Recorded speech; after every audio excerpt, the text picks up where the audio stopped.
السلام علیکم ورحمۃ اللہ وبرکاتہ۔ مفتی صاحب کیا حال ہے؟ طبیعت ٹھیک ہے؟ مفتی صاحب یہ ایک میرا دوست ہے انجینئر محمد علی مرزا کا ماننے والا ہے، تو وہ دعویٰ کر رہا ہے، وہ مرزا کے بیانات وغیرہ سنتا رہتا ہے، تو وہ دعویٰ کر رہا ہے کہ آپ صلی اللہ علیہ وسلم جب حیات تھے تو صحابہ آپ کا وسیلہ دے کے دعا مانگتے تھے، تو کہہ رہے کہ ابھی تو وہ حیات نہیں ہے، تو وہ ابھی یعنی حیات نہیں ہے کہہ رہا تھا وہ، تو صحابہ کرام نے ایسا یعنی آپ کی وفات کے بعد تو کوئی آپ کا وسیلہ نہیں پیش کیا، تو وہ کہہ رہا ہے کہ آپ مجھے ایک حدیث پیش کر دیں تو میں مرزا کے بیانات ہی یعنی نہیں سنا کروں گا، تو اس حوالے سے وہ دعویٰ کر رہا ہے کہ آپ مجھے ایک حدیث پیش کر دیں۔ تو آپ کی خدمت میں میری عرض یہ ہے کہ یا تو آپ کوئی ویڈیوز بنا لیں یا کوئی حدیث کا حوالہ مجھے سینڈ کر دیں۔ جزاک اللہ خیرا۔ السلام علیکم۔ وعلیکم السلام ورحمۃ اللہ وبرکاتہ۔ جی انجینئر مرزا کا چیلا ہے، وہ کہہ رہا ہے کہ آپ صلی اللہ تعالیٰ علیہ وآلہ وسلم جب حیات تھے تو اس وقت آپ صلی اللہ تعالیٰ علیہ وآلہ وسلم کا وسیلہ لیا جا سکتا ہے اور صحابہ نے لیا، لیکن اب چونکہ آپ علیہ السلام حیات نہیں ہیں اس لیے آپ علیہ السلام کا وسیلہ لینا جائز نہیں ہے۔ یہ انجینئر مرزا کا چیلا کہہ رہا ہے اور کہہ رہا ہے کہ میں نے انجینئر سے یہ سیکھا ہے، آپ ہمیں کوئی ایک حدیث بتا دیں تو ہم مان لیں گے اور انجینئر مرزا کو سننا چھوڑ دیں گے۔ بھائی ہم آپ کو بتائیں گے، لیکن اس سے پہلے یہ آپ کو بتاتے ہیں کہ انجینئر مرزا نے جو دھوکے دیا آپ لوگوں کو، اب وہی دھوکے باز مان رہا ہے۔ اس کی زبانی ہم آپ کو حدیث سناتے ہیں کہ وہ یہ مان رہا ہے کہ آپ صلی اللہ تعالیٰ علیہ وآلہ وسلم کی وفات کے بعد بھی آج ہم آپ صلی اللہ تعالیٰ علیہ وآلہ وسلم کا وسیلہ لے سکتے ہیں۔ طبرانی سے حدیث وہ بیان کرے گا جس کو ہم بھی بیان کرتے ہیں کہ عثمان بن حنیف رضی اللہ تعالیٰ عنہ نے آپ صلی اللہ تعالیٰ علیہ وآلہ وسلم کا وسیلے والی جو دعا ہے وہ ایک ساتھی کو سکھائی اور اس کا کام ہو گیا۔ پہلے اسی روایت کا انکار کرتا تھا اور گندی زبان استعمال کرتا تھا، بہت ہی گندی زبان، کہتا تھا وہ جعلی ہے، من گڑت ہے، اس کو آپ مانیں گے تو آپ کو اور بہت سارے روایات ماننی پڑیں گی، پھر آپ گستاخ ٹھہریں گے۔ اب کہتا ہے کہ ہاں جناب وہ روایت صحیح ہے اور اس کو میں مان رہا ہوں۔ اب ہم آپ کو دکھاتے ہیں پہلے اس کے جو پہلے کلپس جس میں گندی زبان استعمال کرتا تھا اور کس طرح اس نے ان مسلمانوں پر گندی زبان استعمال کی جو آپ صلی اللہ تعالیٰ علیہ وآلہ وسلم کی وفات کے بعد بھی وسیلے کے قائل اور اس کو جائز مانتے ہیں۔ آپ نے دونوں کلپ سننے اور آپ کو معلوم ہو جائے گا کہ جو آدمی اس طرح کی گندی زبان استعمال کرتا تھا اب اس کو صحیح مانتا ہے تو پہلے والا حکم اس پر بھی لگے گا کہ نہیں لگے گا۔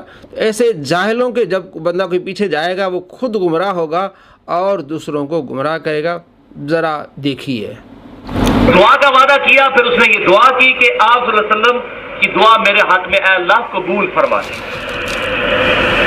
تو اس حدیث سے بھی پتہ چلا کہ نبی صلی اللہ علیہ وسلم کے پاس صحابہ کرام جا کر دعا کروایا کرتے تھے، لیکن اب مسئلہ یہ ہے کہ یہ حدیث سنن ابن ماجہ اور جامعہ ترمذی میں تو یہاں تک موجود ہے، لیکن المعجم الکبیر الطبرانی کے اندر اس کا اگلا حصہ بھی موجود ہے کہ سیدنا عثمان بن عفان رضی اللہ تعالیٰ عنہ کے دور میں بھی ایک نابینا شخص آیا۔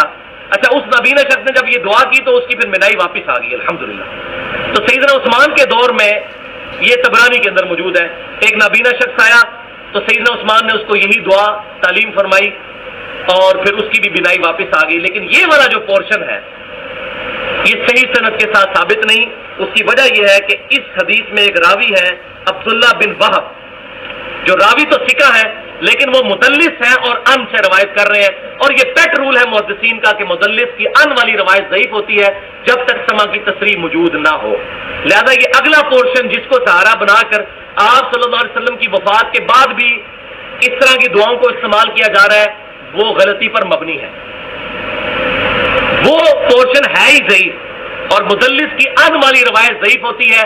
اگر کسی کو یہ مسئلہ ہضم نہیں ہوتا تو صحیح مسلم کے مقدمے میں یہ میں نے بتایا محدثین کا پیٹ رول ہے، اسی پر میری ڈیٹیل گفتگو ہے 1 گھنٹہ 25 منٹ کی، مسئلہ نمبر 36 کے نام سے ضعیف الاسناد احادیث کے فتنے کا تحقیقی جائزہ۔ اس میں اسی طرح کی ایک حدیث میں نے ضعیف قرار دی تھی محدثین کے اصول پر، جو مسند امام احمد میں بھی ہے اور الادب المفرد امام بخاری کی اس میں بھی ہے کہ نبی صلی اللہ علیہ وسلم نے بیان فرمایا، روایت ضعیف ہے، مطلب وہ اسی طرح، اور نہ امام بخاری نے اس کو ضعیف لکھا نہ امام احمد بن حنبل نے، لیکن حدیث ضعیف ہے الادب المفرد میں، صحیح بخاری میں نہیں ہے۔ کہ جو شخص اپنے جاہلیت کے نسب پر فخر کرے کہ میں فلاں چودھری صاحب کا بیٹا ہوں، میرا باپ تو اتنا بڑا ایک خاندانی اس کا یہ سٹیٹس تھا، تو اس کو کہو کہ اپنے باپ کا عضو تناسل کاٹ کے اپنے منہ میں رکھ لے، بولے اور یہ بات کنائے سے نہ کرنا، ڈائریکٹ کو۔ اب اتنی بےہودہ بات کیا آپ صلی اللہ علیہ وسلم ارشاد فرما سکتے ہیں؟ وَإِنَّكَ لَعَلَىٰ خُلُقٍ عَظِيمٍ، نبی صلی اللہ علیہ وسلم اخلاق کے بلند ترین درجے پر فائز، اور صحیح بخاری اور مسلم کی متفق علیہ حدیث کہ نبی صلی اللہ علیہ وسلم میں کنواری لڑکیوں سے بھی زیادہ شرم و حیا موجود تھی۔ آپ یہ بات ارشاد فرمائیں گے کہ اپنے باپ کا عضو تناسل کاٹ کے اپنے منہ میں رکھ لو، وَلِعَوْذُ بِاللَّهِ تعالیٰ۔ اس حدیث میں حسن بصری مدلس ہیں، وہ ان سے روایت کر رہے ہیں، تو جس نے اس حدیث کو ٹھیک ماننا ہے طبرانی والی کو، پھر اس کو بھی صحیح مانے۔ تو میں نے یہ علم الکلام سے بھی منطقی، جس کو پنجابی میں پھکی کہتے ہیں، وہ بھی میں نے دیکھا۔ جی دوستو، آپ نے دیکھا اور سنا، ہم نے اس کا پورا کلپ سنایا اور آپ کو دکھایا۔ یہ جو بہانے بناتا ہے کہ ہمارے کلپس کاٹ کاٹ کے دکھاتے ہیں، بات آپ نے مکمل دیکھی اور سنی بھی، اور کس انداز سے بات کی، حقی والی بات کی اور جناب گستاخی والی بات کی، اور اس میں عبداللہ مدلس ہے، ساری باتیں آپ نے سنی۔ حالانکہ اس میں بڑی تحقیق ہے کہ ہر مدلس کی روایت اس طرح نہیں ہوتی۔ بہرحال اسی روایت کو بھی مانے گا اور کہے گا یہ صحیح ہے۔ تو جو باتیں اس نے ہمیں کہی ہیں تو ظاہر ہے پھر اس پر بھی وہ لوٹیں گی۔ ذرا خود آپ فیصلہ کریں اب آگے یہ کیا کہہ رہا ہے اب۔ اور وسیلہ اور توسل کے بارے میں یہ جو ایکسٹریم رویے امام ابن تیمیہ نے اختیار کیا، ہم اس کے ساتھ ایگری نہیں کرتے۔ ٹھیک ہے، آپ وسیلہ اور توسل اختیار کریں، کوئی مسئلہ نہیں ہے، اور اس کو سپورٹیو ایک حدیث بھی ہے جس کی صحت میں اختلاف ہے، لیکن چونکہ ایک بہت بڑے امام طبرانی جنہوں نے یہ حدیث نقل کی ہے، المتوفا 360 ہجری، جو امام حاکم نیشا پوری کے استاد ہیں، المتوفا 405 ہجری، امام طبرانی نے کتاب لکھی المعجم الکبیر، طبرانی کی کتاب، اس میں یہی حدیث ایک دوسری فارم میں آئی ہے۔ اگرچہ اہل حدیث اس میں تھوڑا اختلاف کرتے ہیں، لیکن امت کی اکثریت اس کی صحت کے اوپر اتفاق کرتی ہے، امام طبرانی خود بھی۔ میں ان بحثوں میں نہیں پڑتا، میں اس حدیث کو صحیح مانتے ہوئے بات کر رہا ہوں۔ اس میں یہ ہے کہ سیدنا عثمان غنی رضی اللہ تعالیٰ عنہ کے دور میں ایک شخص حضرت عثمان کے پاس گیا اور کہا کہ جی میرا مسئلہ ہے، تو وہ اپنی حکومتی مصروفیت کی وجہ سے اس کی طرف متوجہ نہیں ہوئے، تو وہ شخص پھر سیدنا عثمان بن حنیف کے پاس آیا اور کہا کہ جی اس طرح حضرت عثمان تو میری بات ہی نہیں سن رہے ہیں۔ تو حضرت عثمان بن حنیف نے کہا کہ میں تمہیں ایک دعا سکھاتا ہوں۔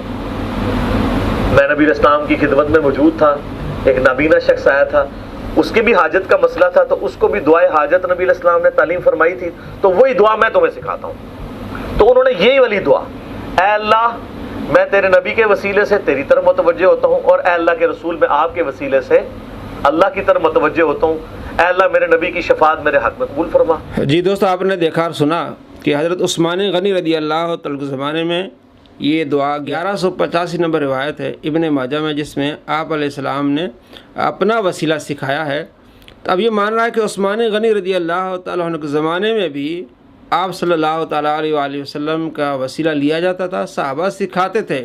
دوستو، آپ نے دیکھا اور سنا، اور اس بھائی کو دعوت اصلاح ہے کہ جناب آپ مرزا کو اب سننا چھوڑ دیں، مرزا آپ کو گمراہ کر رہا ہے۔ پہلے کس طرح کی مثالیں دے رہا تھا، ضعیف ہے، موضوع ہے، من گڑت ہے، اور مثالیں گستاخی کی، جو اس روایت کو مانتا ہے تو یہ تو وہ، اور اب اسی روایت کو کہہ رہا کہ جناب میں اس کو صحیح مانتے ہوئے کہہ رہا ہوں۔ حضرت عثمان غنی رضی اللہ تعالیٰ کے زمانے میں آپ صلی اللہ تعالیٰ علیہ وآلہ وسلم کا وسیلہ لیا جاتا رہا ہے، تو یہ ہمارا موقف ہے کہ آج بھی آپ صلی اللہ تعالیٰ علیہ وآلہ وسلم کا وسیلہ لیا جا سکتا ہے۔ اس نے اس طرح بہت سارے لوگوں کو گمراہ کیا، اور ان کی گمراہیوں کا وبال بھی اس پر ہوگا۔